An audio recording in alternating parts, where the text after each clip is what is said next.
नमस्कार, मेरा नाम है करतार सिंह और आप देख रहे हैं न्यूज़ 19।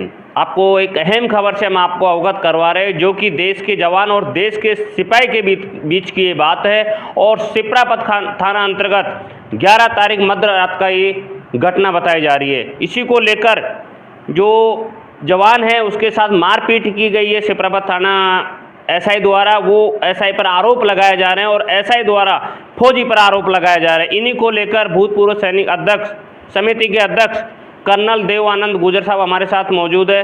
कर्नल साहब, क्या कुछ मामला है? पुलिस फौज पे आरोप लगा रही है, फौज पुलिस पे आरोप लगा रही है।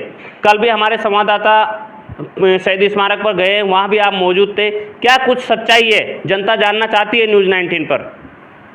देखिए साहब, सबसे पहले तो करतार जी मैं ये कहना चाहूँगा कि ये बड़ा दुखद मामला है।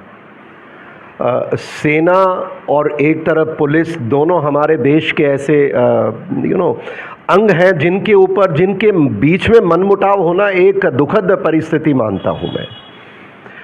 और इस दुखद परिस्थिति के बीच में मनोबल पुलिस का भी गिर रहा है, जैसा मैं समझ सकता हूं, क्योंकि वो भी इल्ज़ाम लगा रहे हैं। सैनिकों का भी गिर रहा है, क्योंकि तथ्य सामने देश के सामने नहीं आ रहे हैं। सैनिकों में बहुत बड़ा रोष देखने को मिल रहा है। और जिस प्रकार से ये प्रकरण हुआ है, मैं मानता हूँ इस प्रकरण को जल्दी से पब्लिक के सामने आना चाहिए और ज़्यादा समय नहीं गंवाते हुए सच्चाई देश के सामने और नागरिकों के सामने आनी चाहिए, जिससे कि ये जो मन में प्रेम के भाव के बीच में, देखिए पुलिस भी एक अहम अंग है देश का और सेना भी है, तो ये कोई ऐसा कारण क्या हुआ है, किससे गलती हुई है और उसे गलती जिसने की है उसको गलती का समाधान, सजा देते हुए इसका निवारण होना चाहिए। चर्चा ज़्यादा नहीं होनी चाहिए, ऐसा मैं मानता हूँ। अब आपने कहा कि जो ये परिस्थिति उभर के आई है, एक जहाँ पर आरोप लगाए जा रहे हैं, पुलिस द्वारा भी आरोप लगाया जा रहा है कि एक सेना का, और बड़ी अजीब सी बात है इस पूरे प्रकरण में, जिस व्यक्ति को, एक सैनिक को पुलिस ने अपनी रेड में रात को उठाया, वो उनका अधिकार क्षेत्र है भाई। और उस सैनिक के साथ जो कानूनी कार्रवाई हुई उसकी तो चर्चा ही नहीं है। ये बड़ा दुर्भाग्यपूर्ण मसला है कि सुबह एक और सैनिक, जिसका इस किस्से से कोई लेना देना नहीं, और पुलिस ऐसा बता रही है कि उसने जाकर के पुलिस स्टेशन में अच्छा बर्ताव नहीं किया और वहाँ 60-70 लोग जिनको रात को पकड़ा गया था उनके सामने उनकी अथॉरिटी को चैलेंज किया गया, ऐसे पुलिस ने आरोप लगाया है। और मैं मानता हूँ अगर चैलेंज किया है तो वो बड़ी अच्छी स्थिति नहीं रही होगी। उसके बाद वो जो जवान छुड़ाने के लिए गया था, बात करने के लिए गया था, उसका कोई लेना देना नहीं इस किस्से से, करतार जी जैसा बताया गया है। और उसका नाम अरविंद है। अब वो अरविंद भी सेना में नौकरी कर रहे हैं। अब मजे की बात है कि अरविंद सेना में नौकरी कहीं जम्मू कश्मीर में कर रहे हैं, जिन बच्चे के साथ, सैनिक के साथ ये हादसा हुआ, उनकी यूनिट तो यही है, ऐसा बताया गया जयपुर में है। और ये मसला इतना गंभीर हो गया कि अरविंद फिर आरोप लगाता है कि भाई पुलिस द्वारा उसकी मारपीट की गई हिरासत में, और वीडियो सामने आया है। ऑब्वियसली ऐसी वीडियो देख करके हर आदमी को एक तरह रोष लगेगा कि भाई, पर इसमें मैं इतना ही कहना चाहूँगा, 3 मुद्दे हैं मेरे, ज़्यादा मैं लंबी बात नहीं है मेरे पास। ये बैकग्राउंड जो मुझे पता है, मैं ये भी बता दूं कि पुलिस के जो अधिकारी हैं उनसे कुछ मेरी बातचीत हुई है, उनका पक्ष मैंने देखा है। सेना के लोगों से भी बातचीत हुई है, पर जो सेना का, जिसको पुलिस ने आरोपी बताया, वो नंबर बंद आ रहा है, मेरा उनसे मिलना नहीं, और मैंने प्रयास कर लिए सारे, इसलिए मैं उनकी बात नहीं कह सकता। पर मैं 3 मुद्दे रखना चाहूँगा। पहली बात कि इसके अंदर जो हमारे राजस्थान सरकार, जो भाजपा की सरकार है, इतिहास में पहली बार सैनिक कल्याण मंत्री एक सैनिक के मुद्दे को, सही गलत का तो अभी सवाल ही नहीं उठता, वो तो समय के बाद आएगा, उन्होंने संज्ञान लेते हुए और उस बात की गहराई को समझते हुए वो पुलिस स्टेशन जाते हैं और अपना रोष प्रकट करते हैं, जो भी दिशा निर्देश उनको देते हैं पुलिस के अधिकारियों को, और उसके फलस्वरूप वो जो पुलिस के अधिकारी हैं उनको पुलिस के कानून के अंतर्गत लाइन हाजिर कर दिया जाता है और वो इंक्वायरी ऑर्डर कर दी जाती है। मैं मानता हूँ बहुत सराहनीय कदम है क्योंकि मैं इस किस्से के अलावा भी मैं प्रदेश में जब पिछले 7-8 वर्षों से सामाजिक जीवन में हूँ, मैं कई किस्से खुद देख चुका जहाँ सैनिकों की समस्या पर कभी सरकारों ने ध्यान ही नहीं दिया। तो बधाई के पात्र हैं। मैं हमारे कर्नल राज्यवर्धन राठौड़ साहब को बताना चाहूँगा कि थैंक यू वेरी मच, आपने मुद्दे को उठाया और कानून अपना काम कर रहा है, मैं ऐसा मानता हूँ। और बीजेपी सरकार, भजन लाल जी आपका भी बहुत बहुत धन्यवाद कि आपने इतिहास के अंदर पहली बार सैनिक के साथ आपकी सरकार खड़ी हुई और आपके मंत्री ने जाकर के वो कार्रवाई शुरू की, इन्वेस्टिगेशन। यहाँ एक बात है। और दूसरी बात जो मैं रखना चाहता हूँ, मेरे पुलिस के जो साथी हैं, मेरे साथी तो क्या है, मैं मानता हूँ मेरे से ज़्यादातर आप बच्चे ही हैं भी, कि आप भी अपना कार्य कर रहे होंगे और करते भी हैं। मैं क्योंकि खुद का भी सेना में रहा हूं, मैं जानता हूं सेना किस तरह काम करती है। हर अधिकारी अपने कानून के अंतर्गत काम करता है, कोई भी अपने कानून को तोड़ करके सिस्टम से और ज़्यादा देर रह नहीं सकता। पर मेरा एक आग्रह है कि हम देशवासियों से भी आग्रह, पुलिस के जो मेरे भाई बंधु देख रहे हैं इसको, क्योंकि मैं दोनों तरफ की बात सच्चाई सामने लाना चाहता हूं। जब देश के अंदर एक कानून है कि सैनिक ऑन सर्विस जो सेवा के अंदर है, उसको पुलिस के सामने कभी भी कोई किस्सा आता है तो उसको अरेस्ट नहीं किया जा सकता। सिर्फ 2 स्थिति होती है, या तो रेप किया हुआ हो या मर्डर किया हुआ हो। उस स्थिति में वो अरेस्ट करती हैं, सेना को इन्फॉर्म करती हैं, सुपुर्द भी करती हैं।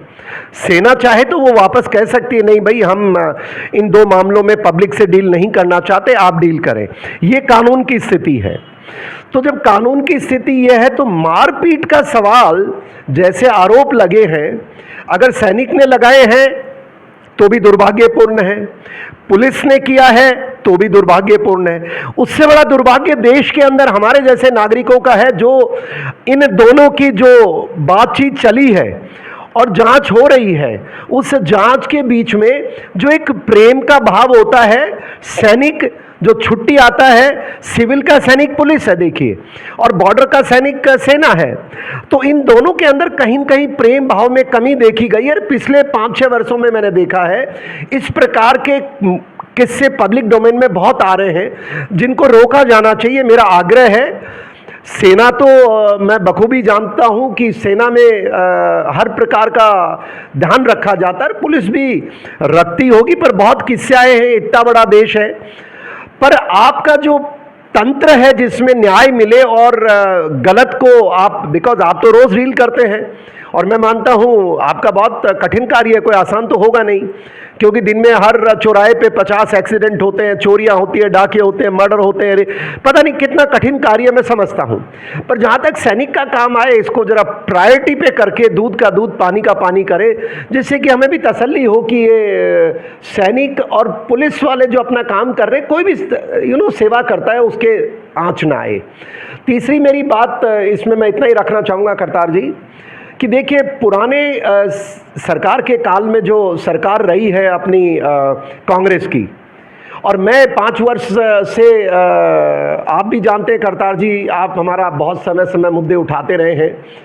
मैं क्योंकि उस कार्यकाल के अंदर जिस प्रकार से सैनिकों के साथ समय समय पे गलत काम हुए हैं, उन्होंने तो इतने गलत किए हैं जिसकी मैं गिनती नहीं कर सकता। और एक किस्सा मुझे आज तक याद है कर्नल दीपक नैन साहब का, जिनके साथ इसी प्रकार मारपीट हुई और बोला गया कि इंक्वायरी हो रही है। मैं खुद उनके डीआईजी या डीजी मिस्टर लांबा साहब से मिला, मैं खुद सीएम साहब के, कर्नल दीपक साहब के भीड़ में, वैसे सीएम साहब हमसे मिले नहीं, क्यों मिलेंगे, उनको क्या लेना देना है, जिसका प्रसाद नागरिकों ने दे दिया उनको। पर क्या हमारे अधिकारियों का काम नहीं है भाइयों? आज आप हैं, 2 साल बाद आप भी रिटायर हो जाएंगे, क्या 3 साल लगते हैं एक जांच करने में? इसीलिए सैनिकों को आप पे थोड़ा चिंता है कि आज इसको जांच में डाल दिया और इसको भी आप 3 साल लेकर के, फिर ये सरकार आज है, ये तो सरकार थोड़ी सेंसिटिव है, इनको लेकर के आज तक कर्नल दीपक नैन साहब ठोकरें खा रहे हैं। ये चिंता हमारी है। तो मैं सरकार से आग्रह करूंगा कि पिछले 5 वर्ष के कार्यकाल में जो भी कांग्रेस शासन में इस प्रकार के सैनिकों पे मुकदमे पुलिस द्वारा लगाए गए, उनको रीओपन करके उनकी पुनः जांच की जानी चाहिए सत्यता की। और उन जांच को समय बंद सीमा के अंदर आप तय करें, आप ज्यादा कानून के जानकार, उसको खत्म करना चाहिए, जिससे कि कर्नल दीपक नैन जैसे अधिकारी या सैनिक जो आज रिटायर हो गए हैं तो वो प्रताड़ना का शिकार ना हो, कोर्ट के चक्कर ना काटे। अरे भाई कितनी पेंशन मिलती है फौजी को, वो कोर्ट केस लड़ेगा, आपके तो सरकार लड़ रही है, आपके क्या फर्क पड़ रहा है। पर थोड़ी इंसानियत होनी चाहिए हम में। अब वो तो कर्नल साहब ने तो हाई कोर्ट में केस लड़े, सैनिक कहां से लड़ेगा बेचारा जो जयपुर में नहीं रहता। तो मेरा सबसे आग्रह है कि देखिए सैनिकों के प्रति हमें थोड़ा सा प्रेम रखना पड़ेगा, क्योंकि 1 महीने की छुट्टी आता है, उसमें बीवी को संभाले, बच्चे को संभाले, बुढ़े माँ बाप को संभाले, स्कूल में अपने बच्चे का एडमिशन कराए कि अपने कोई खुद के डॉक्यूमेंट जो फौज मांगती है वो लेके जाए। तो ऐसा नहीं करे, हमें जल्दी समय बाउंड इसको खत्म किया जाए, ये हमारी सीएम साहब से एक आधारित है। और लास्ट मेरी रिक्वेस्ट है, हर ब्यूरोक्रेट कहो या पुलिस अधिकारी करो या सेना का अधिकारी करो, सेना में मैं जानता हूं सेना बिल्कुल जब छुट्टी आता है पूरा बताया जाता है क्या तरीका है, उनके मूवमेंट ऑर्डर, लीव सर्टिफिकेट भी हम लिखते हैं कि कोई दिक्कत आए तो इनसे आप कॉन्टेक्ट करें। पर पुलिस के अधिकारी और पुलिस से भी मेरा आग्रह है, मैं समझता हूं आप बड़ा कठिन कार्य करते हैं, आग्रह यह है कि जब भी कोई सैनिक का मामला है तो सरकार एक री इश्यू करे एक नोटिफिकेशन कि भाई सेना का, और ट्रेनिंग के आपके कैप्सूल में भी लगाएं कि जब सेवा काल के अंदर कोई भी सैनिक है वो कोई भी गलती करता है तो कानून देश का ये कहता है। क्योंकि देखिए सैनिक का एक माइंडसेट अलग है, आपका माइंडसेट अलग है, आप दिन भर क्रिमिनल से डील करते हैं, आप भी थक जाते हैं, मैं मानता हूं, चौराहे पे जो खड़ा होता है ट्रैफिक। मेरा सवाल ये है जी, मैं आपको बता दूं, जो मुद्दा अभी गरमाया हुआ है वो फौजी के साथ जो मारपीट के जो सिपरापत थाने एसआई के ऊपर जो आरोप लगे हैं, हम आपको बता दें कि जो पुलिस रेड में जो फौजी पकड़ा गया है उसके द्वारा कोई भी पुलिस के द्वारा ना कोई कार्रवाई की गई है, ना पुलिस ने उसके साथ कोई मारपीट की है।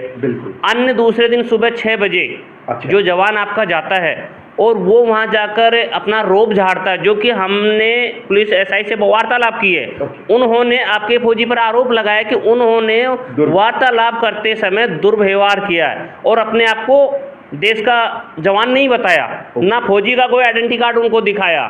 और अन्य जो समाज है, राजपूत समाज है, उनकी संस्था द्वारा फोन करवाकर उन्हें रिहाई करने के आदेश आपके जवान फरमा रहे हैं, जो कि एसआई ने हमें बताया। अब हम आपको बता दें कि फौज के जो रूल्स रेगुलेशन जो आप बनाते हैं, जो सीनियर अधिकारी होते हैं, उनके आदेश अगर नीचे जो जवान है वो मानते हैं या नहीं मानते हैं, क्योंकि जो एसआई है उनको एसीपी साहब ने आदेश दिए हैं, अगर एक को भी छोड़ दिया गया तो मैं तुम्हारी नौकरी खा जाऊंगा। तो वो एसआई कैसे छोड़ सकता है? आप अगर नीचे के जवान को आदेश देते हैं तो वो आपके आदेश के खिलाफ जा सकता है क्या कर्नल साहब? करतार जी, आपकी वही बात है जो मैं समझाने की कोशिश कर रहा हूँ। पहली बात तो मैंने वही तो कहा ना कि मेरी आपने सही फरमाया, मेरी भी पुलिस के अधिकारी से बात हुई, उन्होंने ये कहा कि साहब हमारे साथ हमारी गरिमा को और वो पुलिस में एक व्यक्ति चल के आता है करता, जिसका नाम अरविंद बताया जा रहा है, तो ये गलत है। मैं खुद कह रहा हूँ कि वही तो मैं आग्रह कर रहा हूँ चीफ मिनिस्टर महोदय से कि ऐसी चीज़ को जल्दी, इंक्वायरी ऑर्डर की बधाई के पात्र हैं, जल्दी से संज्ञान लेते हैं, पुरानी इंक्वायरियों की तरह लंबी ना चले। और तीसरी एक सैनिकों की मांग थी जो वो कल कह रहे थे कि भाई जो इंक्वायरी कर रहा है, देखिए जो निष्पक्ष इंक्वायरी की उनकी मांग है, और मैं मानता हूँ वो हर व्यक्ति की होनी चाहिए कि निष्पक्ष इंक्वायरी हो, और वो मैं मानता हूँ सरकार तय कर रही होगी। सेना के अधिकारी भी आफ्टर ऑल यहाँ बैठे हैं, जयपुर बड़ा हेडक्वार्टर है। पर जो आपने मुद्दा उठाया कि जो पुलिस कह रही है कि, तो अगर पुलिस कह रही है वो इंक्वायरी के बाद ही तो आएगा ना। मेरा पुलिस के अधिकारी से बात हुआ है, सेना के हमारे उस जवान से मेरी कोई बातचीत नहीं, उनका नंबर मैंने लेने का प्रयास किया, बातचीत करने की बंद आ रहा है। पर देखिए जो इंक्वायरी की, मैं यही तो कह रहा हूं आपसे कि इस मामले को जल्दी खत्म करना चाहिए, इससे गरिमा का प्रश्न उठ रहा है। और जहां तक आप ये जातिगत जो बातें कर रहे हैं, मैं खुद इसके खिलाफ हूं। सैनिक, मां भारती का सैनिक होता है, उसकी कोई जाति नहीं होती है। और अगर कोई, जैसे इंस्पेक्टर साहब बता रहे हैं या जो भी आप बता रहे हैं, अगर किसी ने भी जाति का नाम लेकर के कुछ दुराचार और दुर्व्यवहार किया है तो वो तो मैं मानता हूं सजा का पात्र है और उसको सजा जरूर मिलनी चाहिए, मिलेगी भी, मुझे पूरा यकीन है। अभी देखिए यही तो मानसिकता की बात कर रहा हूं मैं। पूर्व सरकार में क्या होता था, उन्होंने सैनिकों को जातियों के अंदर बांट दिया साहब। तो ये मानसिकता तो वहां से चली आ रही है। तभी तो मैं चीफ मिनिस्टर महोदय से आग्रह कर रहा हूं कि जो ये ऐसे कानून है जिनसे जाति और सैनिक के बीच में आता है, इसको हटाइए प्लीज। जो जातिगत आदेश आप पिछली सरकार ने क्या हटाओ, जो इंक्वायरीज है उनका जल्दी 1 महीना 2 महीने के अंदर आप इनको पूरी करो। और तीसरा, अपने अधिकारियों को सूचित करो। और सेना की बात में आपसे, मैं सैनिक के नाते आज भी मेरी सेना से बात होती है। आप, मैं मानता हूं देश एक पूरा सम्मान करता है सैनिक का। सैनिक भी तो आफ्टर ऑल हमारे इसी समाज से निकल करके जाता है भाई। और सेना के अंदर भी इतने बड़े लोग हैं, तभी तो आर्मी रूल्स है, सेना के कानून है, जो गलत करते हैं उनको सजा दी जाती है। पर सेना में जो निवारण सिस्टम है वो एक अलग है, वहां जल्दी ही फैसले हो जाते हैं, ऐसी दिक्कतें नहीं आती हैं। तो यही करना चाहिए, जो इंक्वायरी है वो जल्दी कंप्लीट की जाए, पुराने केसेस को ओपन किया जाए, और सेना और पुलिस के शीर्ष लेवल पे अधिकारी, मुझे पूरा भरोसा है, मैं आपको बता सकता हूं ऑलरेडी वो काम कर रहे होंगे।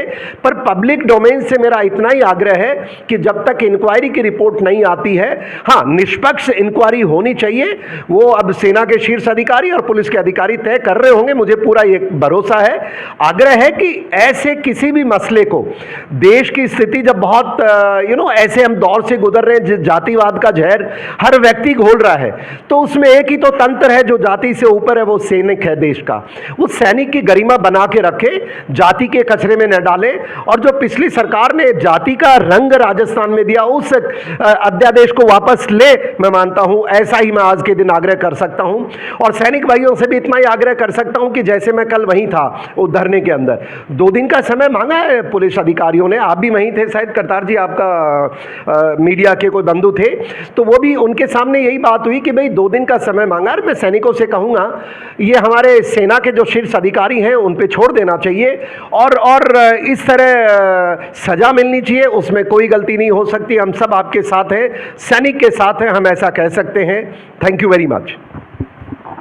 फिलहाल हम आपको बता दें कि शिप्रापत थाना एसआई से हमारी बातचीत हो चुकी है, उन्होंने उनका पक्ष रखा है। और जिन फौजी के साथ जो दुर्व्यवहार एसआई द्वारा किया गया है, जो कि ये फौजी आरोप लगा रहे हैं, उन फौजियों के जो जवान हैं उनका फ़ोन स्विच ऑफ आ रहे हैं। इसी को लेकर हमने आमंत्रित किया न्यूज़ 19 स्टूडियो में भूतपूर्व सैनिक समिति के अध्यक्ष कर्नल देवानंद गुर्जर साहब को। उन्होंने सच्चाई से यानी पूरी बात रखी है, और बहुत ही जल्दी हम उस जवान को जोड़ने की कोशिश करेंगे जिनके साथ ये एसआई द्वारा दुर्व्यवहार किया गया है या नहीं किया गया है। जो कि ऑन ड्यूटी जो होते हैं, फौजी है या देश के सिपाही है, वो किसी भी जाति के हिस्सेदार नहीं होते हैं, क्योंकि ऑन ड्यूटी सबकी जो भी स्थिति होती है उस प्रकार से उन्हें कार्रवाई करने का अधिकार है। ना तो सिपाही को जाति में बांट सकते हैं, ना फौज को जाति में बांट सकते हैं, ना राजपूत कर सकते हैं, ना जाट कर सकते हैं, ना अन्य समाज कर सकती है। बहुत जल्द हम आप इस बात का खुलासा करेंगे जैसे ही जवान का फ़ोन लगता है, और न्यूज़ 19 पर